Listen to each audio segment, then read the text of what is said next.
Assalamualaikum warahmatullahi wabarakatuh. Alhamdulillah, alhamdulillahirabbil alamin wa bihi nasta'in wa ala umuri dunya waddin. Asyhadu an la ilaha illallah wahdahu la syarikalah wa asyhadu anna Muhammadan abduhu wa rasuluhu la nabiyya ba'da amma ba'du. Puji syukur kehadirat Allah Subhanahu wa taala yang telah memberikan kita berkah dan hidayahnya sehingga kita bisa merasakan nikmatnya, indahnya bulan Ramadan, dan kita masih bisa merasakan berpuasa di bulan Ramadan. Dan yang kita harapkan dari Allah Subhanahu wa taala adalah ridhonya, berkahnya dalam ibadah kita di bulan Ramadan. Selanjutnya, selawat dan salam kita pintakan kepada Allah Subhanahu wa taala agar dikirimkan kepada Nabi Yuna Muhammad sallallahu alaihi wasallam. Bil lafzi Allahumma sholli ala Muhammad wa ala alihi wa zuriyatihi wasallam. Di bulan yang penuh berkah ini, marilah kita ikuti sunnah-sunnah Nabi, anjuran-anjuran Nabi. Kenapa? Karena kita insya Allah mendapatkan syafaatnya di yaumul akhir nanti. Amin amin ya robbal alamin. Sahabat madrasah yang dirahmati Allah dimanapun berada, terima kasih atas kesempatan yang telah diberikan. Izinkan saya untuk memperkenalkan diri saya. Nama saya Nur Jasmina Eshul. Saya guru bahasa Inggris di Madrasah Talunan Indah. Yang alhamdulillah pada kesempatan hari ini saya akan menyampaikan tausiah singkat yang berjudul Indahnya Bertakwa. Hadis Nabi dalam yang diriwayatkan oleh At-Tirmizi yang bunyinya Bismillahirrahmanirrahim. An Abi Zarin Jundub bin Junadah wa Abi Rahman Mu'az bin Jabal radhiyallahu anhuma an Rasulillah sallallahu alaihi wasallam qala ittaqillah haitsuma kunta wa atbihi sayhatal hasana tamhuha wa khaliqin nas bi khuluqin hasan. Ini hadis yang berkaitan tentang ketakwaan. Dalam hadis ini, di sini Nabi memberikan kita 3 nasihat. Baiklah, mungkin ini akan saya jabarkan satu persatu. Yang pertama, ittaqillah haitsuma kunta. Bertakwalah kamu kepada Allah dimanapun kamu berada. Sebelum kita membahas tentang takwa, kita harus tahu dulu apa itu pengertian dari takwa. Takwa itu adalah patuh.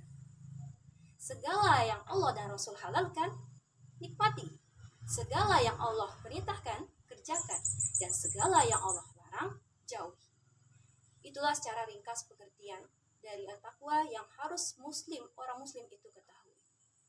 Takwa di dalam mu'jam atau dalam kamus itu banyak sekali ungkapan, banyak sekali disebutkan dalam kamus-kamus seperti ittaqi, muttaqun atau muttaqin. Menurut Hasan Al-Basri mengatakan takwa itu ada 4. Yang pertama yaitu khauf. Khauf itu artinya takut. Di sini diartikan kita harus takut kepada Allah. Kenapa? Kalau kita takut kepada Allah, mungkin kita akan menjauhi apa yang Dia larang. Dan kita akan melakukan apa yang Allah tentukan. Kemudian yang kedua, takwa itu adalah ibadah sesuai dengan wahyu. Itu niat, ataupun perkataan, ataupun perbuatan, itu semuanya harus didasari dengan dalil. Dan dalil dalam kategori ini adalah ada 2. Pegangan hidup kita yaitu Al-Quran dan hadis. Jangan pernah keluar setiap ibadah yang kita lakukan, jangan pernah keluar yang dari namanya Al-Quran dan hadis. Karena apa? Jangan sampai kita hanya melakukan ibadah itu sia-sia dan tidak ada dalilnya dan tidak ada nilai pahalanya. Baik, takwa yang ketiga yaitu ridho dengan ketetapan yang Allah berikan.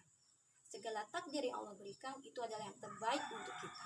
Sesuatu yang kita rencanakan itu belum tentu Allah yang menakdirkan. Dan perlu diingat, segala suatu ketentuan Allah kita harus terima dengan baik. Itu adalah jalan untuk menjadi orang yang bertakwa. Baik, yang selanjutnya takwa yang keempat yaitu persiapkan diri untuk menghadapi kematian. Kullu nafsin za'iqatul maut. Setiap yang bernyawa pasti akan mengalami kematian. Termasuk kita semua yang sedang menonton siaran langsung. Jadi, sebelum kita merasakan yang namanya kematian, posisikan diri kita di mana kita berada. Posisikan kondisi kita seperti apa nanti kita di hari kematian kita.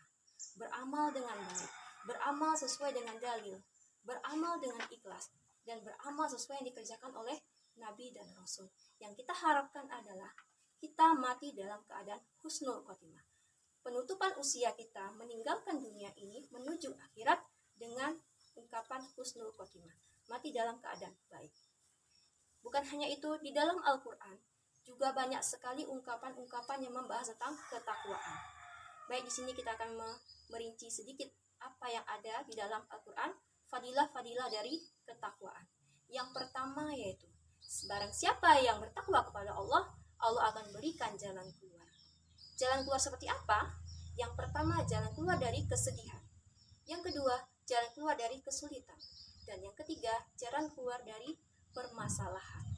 Jadilah orang yang bertakwa, insya Allah akan Allah mudahkan jalan kita dalam menghadapi ujian-ujian yang akan Allah berikan. Karena Allah yakin kita orang yang bertakwa dan Allah yakin kita bisa melalui ujian tersebut. Fadilah yang selanjutnya, di sini adalah dikatakan barang siapa yang bertakwa kepada Allah, maka Allah akan bukakan pintu rezekinya dari pintu yang tak terduga. Jadi jangan iri dengan orang kaya, jangan iri dengan jabatan yang bagus, dan jangan iri dengan orang yang pintar. Kita sudah diberikan takaran per kita masing-masing. Jangan menganggap Allah itu tidak adil. Karena apa? Ketika kita diberikan sedikit harta, disitulah rasa syukur kita. Ketika kita diberikan sedikit kepintaran, itu harus kita nikmati dan janganlah sampai kita melewati orang-orang yang sombong. Mudah-mudahan rezeki kita dimudahkan oleh Allah Subhanahu wa taala dan kita tidak perlu melihat rezeki orang lain.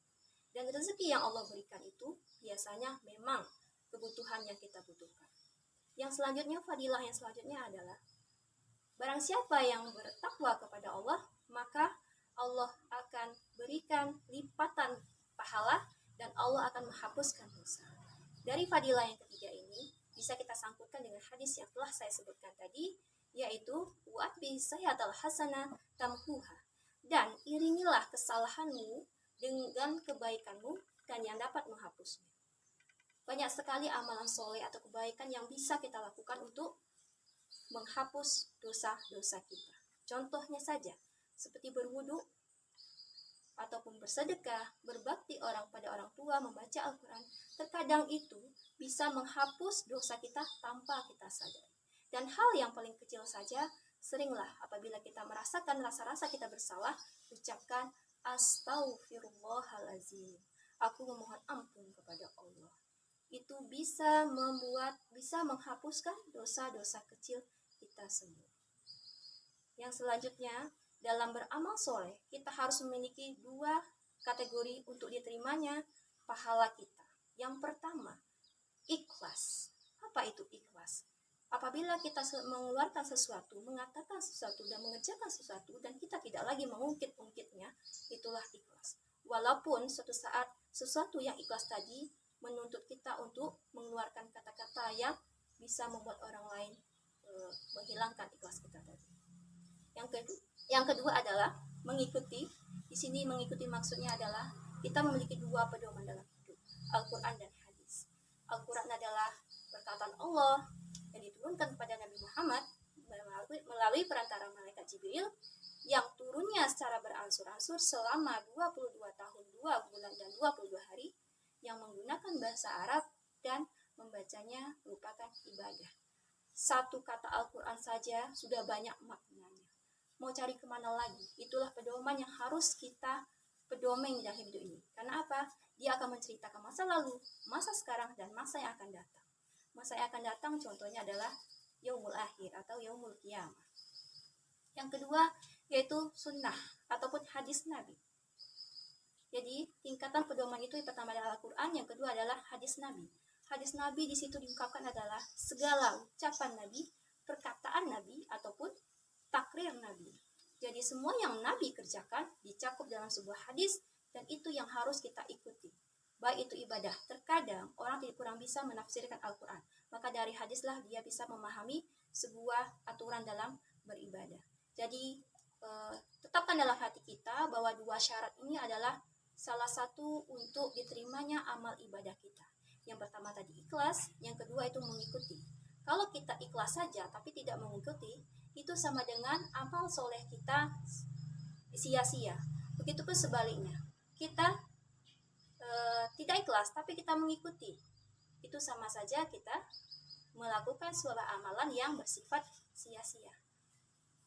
Sahabat madrasah yang dirahmati oleh Allah, kita sekarang berada di era milenial, semua media sosial canggih, dan kita sebagai sahabat madrasah bijaklah dalam memilih apa yang harus kita lakukan untuk mempedomani ibadah-ibadah kita.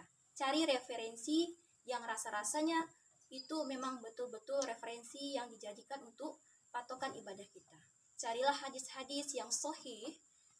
Terkadang hadis itu banyak doif, dan sangat banyak sekali orang yang melakukan hadis doif. Jadi bijaklah sebagai generasi Islam di zaman modern ini untuk memilah-milah, untuk mendengar tausiah yang benar-benar orang itu menjalankan sunnah dengan baik. Baik, yang ketiga dari nasihat Nabi tadi adalah wa khaliqin nas bi khuluqin hasan, dan pergaulilah tetanggamu atau manusia dengan sebaik-baik pergaulan. Mengapa kita harus baik-baik dalam pergaulan? Yang namanya manusia itu makhluk sosial. Yang namanya manusia itu membutuhkan doa orang lain. Yang namanya kematian, mendapatkan sebuah kesenangan adalah dari doa-doa orang lain. Maka dari itu sesama tetangga saling mengingatkan, saling memberi dalam hal kebaikan. Jangan sampai tetangga kita menjadikan kita yang menjadikan kita terhalang untuk menampakkan kaki di surganya Allah. Yang kita harapkan lagi adalah kita berharap nama kita tersebut di dalam doa mereka, nama kita tersebut dalam ibadah mereka. Sahabat madrasah yang dirahmati oleh Allah, karena sekarang bulan Ramadan, marilah kita tingkatkan lagi ketakwaan kita serta keimanan kita dengan melaksanakan anjuran-anjuran yang telah Allah dan Rasul tetapkan. Apalagi kita sekarang di zaman yang penuh dengan godaan, dan mudah-mudahan ibadah puasa kita ini adalah puasa yang terbaik dari tahun-tahun seumur hidup kita. Mana tahu di tahun selanjutnya kita tidak lagi merasakan indahnya bulan Ramadan. Selalu beristighfar kepada Allah Subhanahu wa taala, berharap ampun kepada Allah, melaksanakan sesuatu ibadah yang dilipat gandakan pahalanya pada bulan ini. Mudah-mudahan kita menjadi orang yang bertakwa, menjadi orang yang dirindukan surga, dan menjadi orang yang dirindukan, menjadi orang yang disambut nantinya di gerbang surga oleh Nabi Muhammad SAW. Sahabat madrasah yang dirahmati Allah, mungkin tausiah ini sampai sini bisa saya sampaikan. Mudah-mudahan bermanfaat, mudah-mudahan dapat kita aplikasikan dalam kehidupan sehari-hari dan bisa kita jadikan salah satu pedoman ilmu untuk mengisi amalan-amalan kita untuk kedepannya. Baiklah, akhir kata, wabillahi taufiq wa hidayah. Assalamualaikum warahmatullahi wabarakatuh.